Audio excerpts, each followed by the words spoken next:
Good day, everyone. We are Group 4. Along with me, we have Miss Aguilar, Miss Balagot, Miss Eledia, and Miss Feliciano. Together, we will present our research entitled A Comprehensive Analysis of Property Prices, Sustainability, and Socio-Economic Factors Using Multiple Linear Regression, ANCOVA, and PCA for Objective Property Evaluation.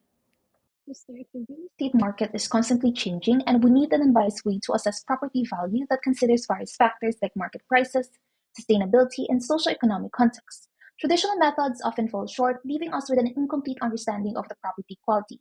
To address this, our study aims to introduce a new data driven approach using multilinear regression, ANCOVA, and principal component analysis to better understand the property value.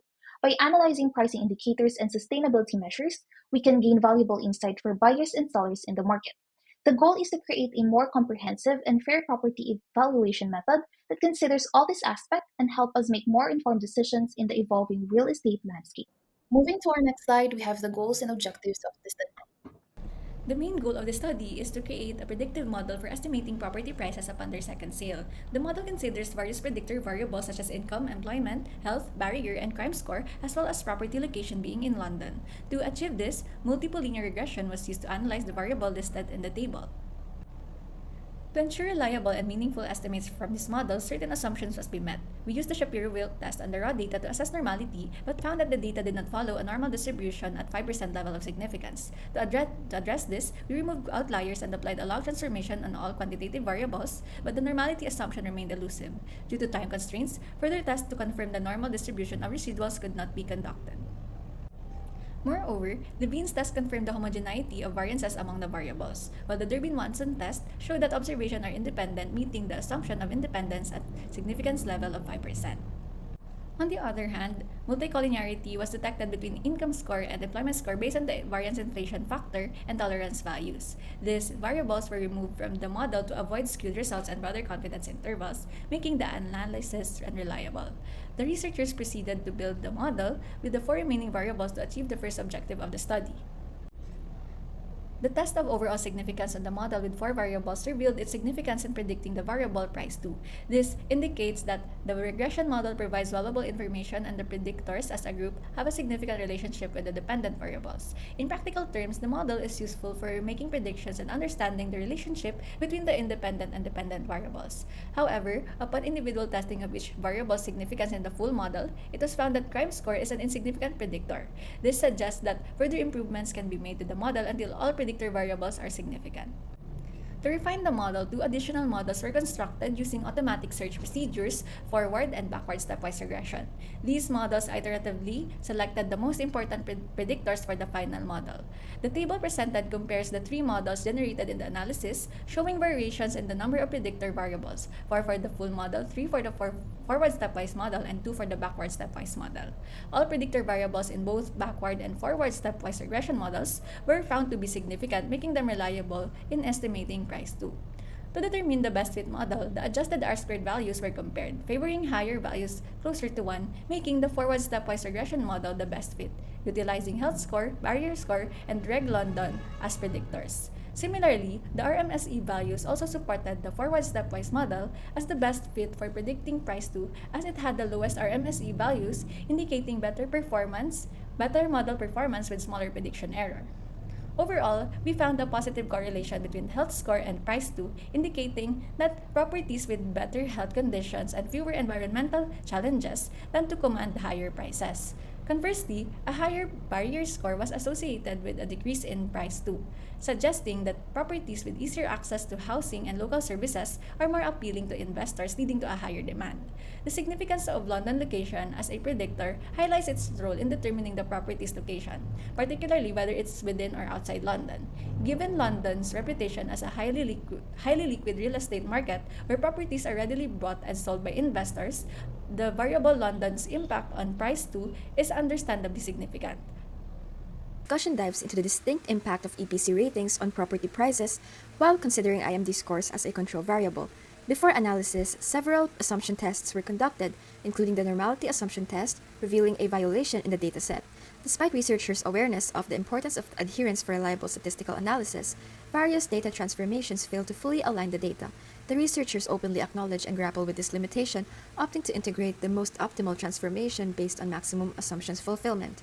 As you can see in the figures below, the final transformation in the study resulted in a Shapiro-Wilk W value of 0.1691 and a p-value of 0. This outcome led to the rejection of the null hypothesis, indicating that the residuals do not follow a normal distribution at a significance level of 5% or alpha equals 0.05. The researchers not only examined the normality assumption but also conducted tests to assess the homoscedasticity assumption. Despite trying various data transformations, violations of the homoscedasticity assumption persisted. However, a final transformation of square root transformation was applied to the covariate, resulting in an F statistic of 3.5133 and a p-value of 0.0036. The transformed output was found to be comparable to the raw data results. As a result, the null hypothesis was rejected, suggesting that at a significance level of 5%, the variances of the two groups are not equal. The study explored the homogeneity of regression slopes for the EPC rating as the independent variable and property price as the dependent variable, with IMD score as a covariate. After data transformations and statistical analysis, the transformation displayed an F value of 1.1580 and a p-value of 0.3274. The interpretation suggests no significant variation in the relationship between the EPC rating and property price across different IMD score levels. The p-value of 0.3274 indicates no statistical significance, retaining the null hypothesis.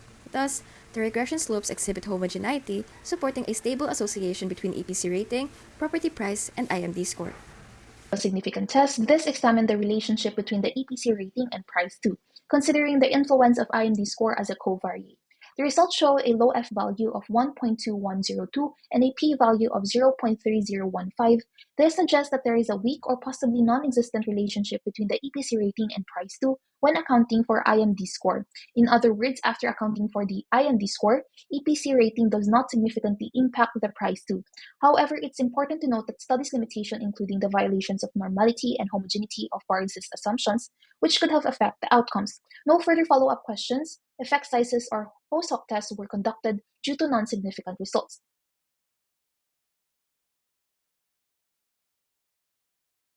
It yielded three principal components that satisfy the criteria for inclusion, with the first three components exhibiting significantly higher eigenvalues, which accounts for greater than 1. The cumulative explained the variance plot highlighted the collective explanatory power of these principal components, revealing that they collectively capture a substantial proportion of the data's variability, approximately 75%. To uncover latent patterns, the analysis was carried out using the percentage of variance, and the researchers set it to 80%, with the objective of identifying crucial components that collectively capture a substantial portion of the dataset's variability. The application of PCA with the percentage of variance criterion resulted in the identification of four main components that collectively explain a substantial proportion, approximately 82% of the data's variability. Conforming to the recommended alpha level of 0.05 as outlined by Camargo 2022, the discrete test plot was assessed. These findings revealed a clear transition or the elbow point on the discrete test plot on the fourth principal component with a contribution of 9.43%. Consequently, it was determined to retain the first four main components for further investigation. Factor analysis was employed to delve into the underlying structure of the dataset. Factor 1 exhibited significant loadings on variables x3, 4, 5, 6, 7, and 8, indicating a common pattern among them. Factor 2 is primarily defined by a high loading on variable x10, showcasing its significant impact. Factor 3 demonstrated significant loadings on variables x2 and x9, emphasizing their contribution to the dimension. Factor 4, on the other hand, had a substantial loading on variable x1, signifying its primary influence. In naming of pieces, factor analysis effectively unveiled the hidden structure within the dataset, revealing four distinct factors with unique sets of variables. The analysis of factor loadings illuminated the relationship between variables and factors, enabling a deeper comprehension of the data's complexity, thereby naming PC1 as socioeconomic index, PC2 as quality of living index, PC3 as property assessment index, and lastly PC4 as property sales ratio. On the other hand, correlation analysis was conducted to accurately capture the variability inherent in a dataset.